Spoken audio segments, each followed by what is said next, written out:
आइए आज हम छोटी आंत के बारे में पढ़ेंगे। छोटी आंत को अंग्रेजी में स्मॉल इंटेस्टाइन कहते हैं। आइए देखते हैं इसके कितने भाग होते हैं। अच्छा, तो आप लोगों ने देखा कि ग्रास नाल के बाद जितने भी अंग होते हैं उनके कितने भाग होते हैं? 3 भाग। कितने भाग? 3 भाग। जैसे आमाशय के कितने भाग थे? कौन कौन से? कार्डियक, दूसरा फंडिक और तीसरा पाइलोरिक। ठीक वैसे ही छोटी आंत के भी 3 भाग होते हैं। आइए देखते हैं एक चित्र के माध्यम से।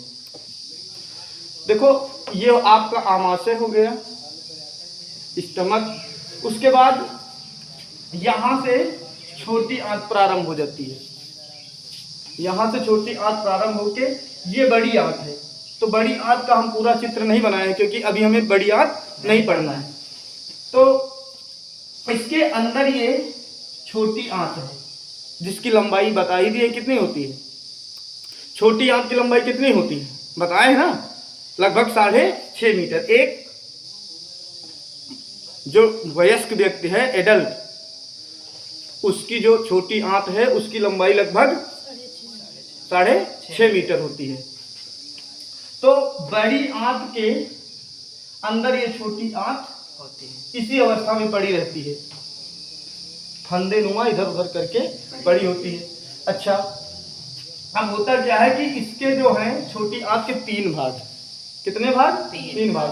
तो 3 भाग पहले हम देख लेंगे कि कहां से कहां तक का, मतलब कहां से कहां तक होते हैं ये भाग इसके। तो पहला भाग यहां से लेकर के पहला यू कहां तक बन रहा है? ये वाला देखो, ये वाला भाग यू आकार ले रहा है ना। इंग्लिश का जो यू होता है, ऐसे यू अगर लिखे तो यही है ना, है कि नहीं? तो एक तो भाग ये आपका हो गया, यहां से यहां तक का भाग, ऐसे हम लिख दे रहे हैं। यहां से यहां तक का भाग आपका हो गया पहला भाग। ठीक, दूसरा भाग आपका, अब नीचे से आते हैं क्योंकि अभी बीच में नहीं देखना है। दूसरा भाग, दूसरा वाला यू कहां से यहां तक बन रहा है कि नहीं? ये वाला यू समझ में आ रहा है ना? यहां से यहां तक एक यू ये वाला बन रहा है। नीचे से, ऊपर से एक यू आकार और नीचे से एक यू आकार। तो एक भाग ये, एक भाग ये और एक भाग ये बीच वाला है। पूरा 3 भाग हो गए कि नहीं? नहीं समझ में आया? तीनों भाग हो गए कि नहीं? अब हम देख लेंगे कि इन तीनों भाग को कहते क्या है, इनका नाम क्या है पता है? इनका नाम पहले का होता है, पहले अंग्रेजी का पहले कौन सा अक्षर आएगा? डी। फिर नहीं, डी आएगा कि जे आएगा? हाँ, डी, फिर जे, फिर आई। देखो, डी का मतलब हो गया डेडूनम।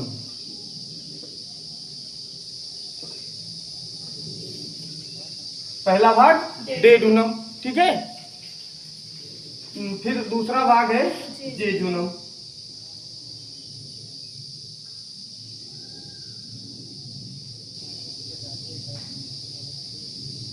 और तीसरा भाग होता है इलियम। तीसरा भाग इलियम। ये 3 छोटी आंत के भाग हो गए। इनको हिंदी में हम क्रमशः डेडूनम अर्थात ग्रहणी, जेजूनम अर्थात मध्यांत और इलियम अर्थात क्षुद्रांत कहते हैं। अब सबसे पहले हम पढ़ेंगे डेडूनम वाला भाग, यानी ग्रहणी वाला भाग। यहाँ पाचन कैसे होता है? देखो, यहाँ से जो घुली अवस्था में भोजन आया है उसे काइम कहते हैं। पहले ही बता दिया है आप लोगों को। क्या कहते हैं? काइम। ये जो घुला भोजन, मथा हुआ भोजन जो आया, इसको काइम कहते हैं। अब काइम जब यहाँ पहुंचता है तो यहाँ पर एक ग्रंथियों में हमने पढ़ा दिया, एक ग्रंथि होती है। पेन चेंज कर दे रहे हैं। ये एक ग्रंथि पाई जाती है पत्ती के आकार की, है ना? इस ग्रंथि को क्या कहते हैं? अग्न्याशय कहते हैं। इससे 3 रस निकलते हैं, 3 पाचक एंजाइम निकलते हैं, पता है? LAT, lipase, amylase, trypsin. अच्छा, और यहां पर पाया जाता है लीवर। लीवर भी बनाए नहीं रहे। ये आपका हो गया लीवर। लीवर के नीचे एक झिल्ली पाई जाती है, थैली पाई जाती है, और फिर थैली से नलिका निकल कर आती है। ये नलिका आ गई। इस थैली को देखो, ये हो गया आपका लीवर, ये है लीवर, ठीक। और ये है गाल ब्लैडर। इसको क्या कहते हैं, लिख दे रहे हैं यहां, gall bladder, GALL gall bladder. Gall bladder मतलब पित्ताशय, और ये इसकी नली है जिसके द्वारा पित्तरस कहां को जाता है। अब देखो एक बात यहां और, कि जो लीवर है ये पित्तरस बनाता है। क्या बनाता है, पित्तरस बनाता है। और वो पित्तरस इकट्ठा कहां होता है, पित्ताशय में। पित्तरस को अंग्रेजी में गाल कहते हैं। क्या कहते हैं, गाल। ये लीवर गाल बनाता है, गाल मतलब पित्तरस। और कहाँ इकट्ठा होता है, पित्ताशय में इकट्ठा होता है। उसके बाद देखो, ये जो पित्ताशय वाली नली है यहां आती है ऐसे, इधर से आकर के कहाँ जो खुल रही है, ये नली आकर के यहां खुल रही है, ठीक। और यही नली ये आपका है क्या,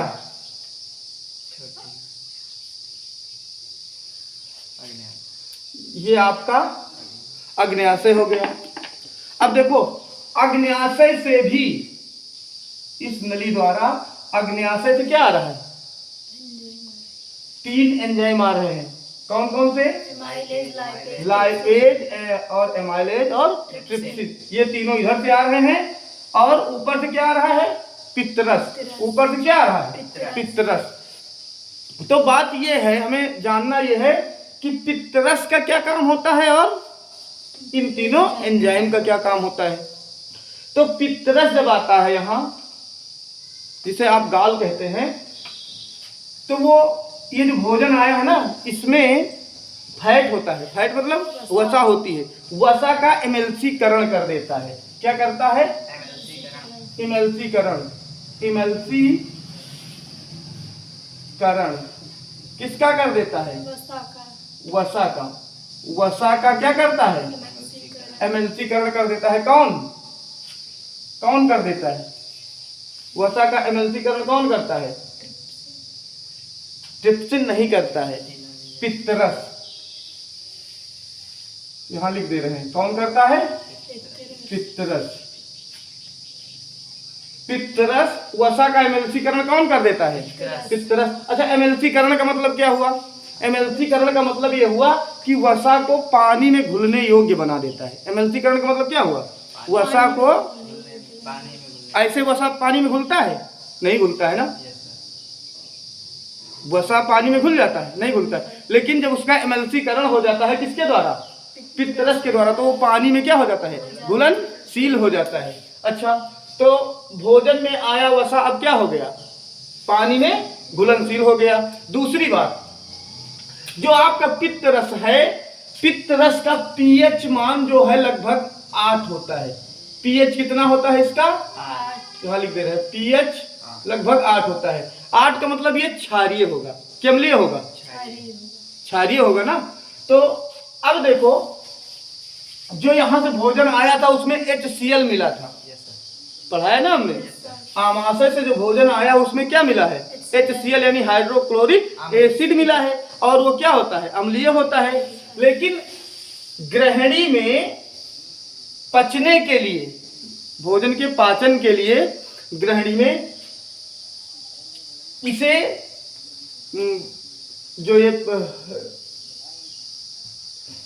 क्या आया है, अम्ल HCl आया है ना। हाँ, तो देखो, ये जो पित्तरस है ये भोजन के माध्यम को क्या कर दे रहा है, क्योंकि ये क्षारीय है ना। तो पित्तरस के 2 काम, एक तो वसा का एमएलसी-करण इसने कर दिया, दूसरा क्या किया, पित्तरस को नहीं, भोजन का जो माध्यम था, भोजन अभी तक क्षारीय था ना, अम्लीय था अभी तक, अब इसको क्षारीय बना रहा है, मतलब न्यूट्रल कर रहा है। भाई अम्ल और क्षार मिलेंगे तो न्यूट्रल हो जाएगा, तो इसको न्यूट्रल कर दे रहा है। अब देखते हैं कि जो ये एंजाइम आए हैं, यहाँ दिख रहा है, ये 3 एल से हो गया लाइपेज, दूसरा हो गया ए से अमाइलेज, और तीसरा हो गया ट्रिप्सिन।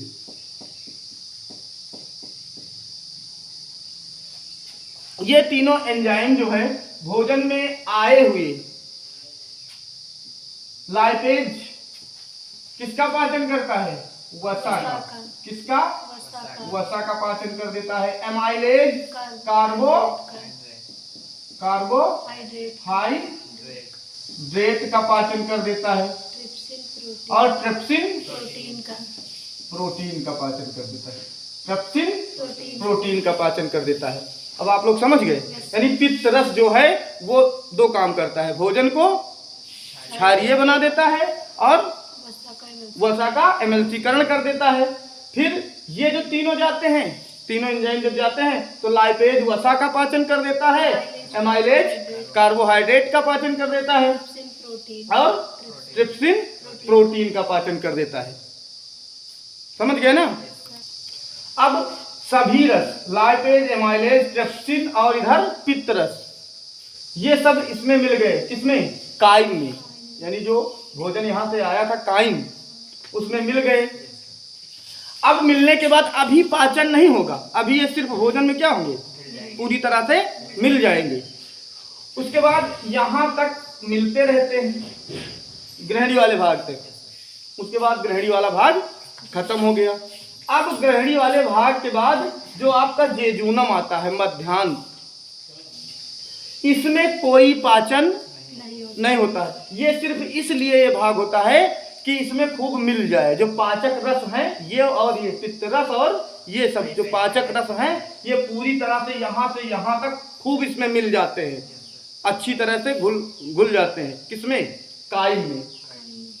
ठीक। अब जब पूरी तरह से जब घुल जाएंगे, काइम में मिल जाएंगे, तभी तो पाचन करेंगे, तभी तो उसको तोड़ेंगे।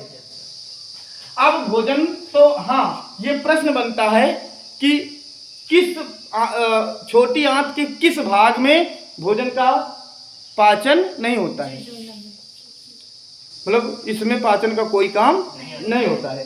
अब आगे भोजन पहुंच गया क्षुद्रांत, किसमें? इलियम में, यानी क्षुद्रांत में। अब देखो क्षुद्रांत में क्या होते हैं, ऐसे संरचनाएं पाई जाती अंदर की ओर, क्षुद्रांत में अंदर की ओर ऐसी संरचनाएं पाई जाती हैं। इन संरचनाओं को बिलाई कहते हैं, बिली कहते हैं या बिलाई, जो भी पढ़ लें आप लोग, दिख रहा है? हाँ, इनको क्या कहते हैं? बिलाई कहते हैं। इनका काम यह है कि ये जो भोजन यहाँ से आया है, काइम आया है, उसको रोकने का कार्य करती हैं, यानी सरफेस बढ़ा देती हैं, एरिया बढ़ा देती हैं। नहीं तुरंत भोजन यहाँ नहीं पहुँच जाएगा, तो ये भोजन को थोड़ा रोक लेती हैं, और जब रोकती हैं तो इनके अंदर रक्त वाहिकाएं पाई जाती हैं, रुधिर वाहिकाएं पाई जाती हैं, यानी बहुत महीन रक्त की नलिकाएं पाई जाती हैं, जिनमें रक्त बहता है। और यही बिलाई भोजन में जो यहाँ से काइम आया है ना, उसमें जो भी पाचक तत्व थे, पोषक तत्व, पाचक तत्व नहीं, पोषक तत्व, जो भी पोषक तत्व थे, उनको ये क्या करता है? अवशोषित कर लेता है। क्या करता है? अवशोषित कर लेता है। किसको? पोषक तत्वों को। अब पोषक तत्वों को अवशोषित करने के बाद किसको दे देता है? उन्हीं रक्त वाहिकाओं में छोड़ देता है, और रक्त द्वारा वो पोषक तत्व सभी कोशिकाओं को चला जाता है। समझ गए? तो प्रश्न ये बनता है कि छोटी आंत के किस भाग में भोजन का पाचन एवं अवशोषण दोनों होता है? हाँ, इलियम में। कहाँ? इलियम में, क्षुद्रांत में। इसमें अवशोषण का क्या मतलब होता है? हाँ, जो भी पोषक तत्व हैं वो इस जो क्षुद्रांत में बिल्ली होती हैं वो उनको अवशोषित कर लेती हैं, सोख लेती हैं, है ना। तो ये छोटी आंत में पाचन था। जैसे इससे प्रश्न बनता है कि पित्तरस बनता है कहाँ? कहाँ बनता है पित्तरस? लीवर में बनता है, लेकिन पित्तरस रुकता कहाँ है, ठहरता कहाँ है, भंडार कहाँ होता है? पित्ताशय में। कभी कभी पित्ताशय में पथरी हो जाती है। पथरी का नाम सुने हैं आप लोग? हाँ, तो पथरी हो जाती है, कैल्शियम ऑक्जिलेट होता है। वो जो पथरी होती है क्या होता है? हाँ, कैल्शियम ऑक्जिलेट होता है। तो डॉक्टर क्या करते हैं, इसको काट के, जैसे बड़ी हो गई है तो इसको काट के निकाल देते हैं। अगर पित्ताशय में बड़ी पथरी हो गई तो डॉक्टर यही काट के क्या करते हैं, निकाल देते हैं। निकालने के बाद कोई अंतर आएगा डाइजेशन में? आएगा। क्यों? क्योंकि ये, हाँ, ये रोकने का काम करता। जब जरूरत होती थी तभी तो देता था, लेकिन अब जब लीवर का मन होगा तभी वो देगा। जब बनाएगा तुरंत डाल देगा। अब खाना है नहीं है कोई दिक्कत नहीं, उसको नहीं लेना देना है। खाना है कि नहीं है, यहाँ पर खाना है कि नहीं, इससे नहीं लेना देना उसको। वो जब बनाएगा, हाँ, छोड़ता रहेगा। लेकिन जब ब्लैडर होता है यहाँ पर, तब हाँ, वो बना के इसमें स्टोर कर देता है, अपने हिसाब से आता रहता है। गांव में लोग इसे पित्त की थैली कहते हैं। क्या कहते हैं? पित्त की थैली। यही है पित्त की थैली। तो ये था छोटी आंत में पाचन। अब बड़ी आंत में पाचन एवं अवशोषण अगले वीडियो में बताएंगे। तब तक के लिए जय हिंद।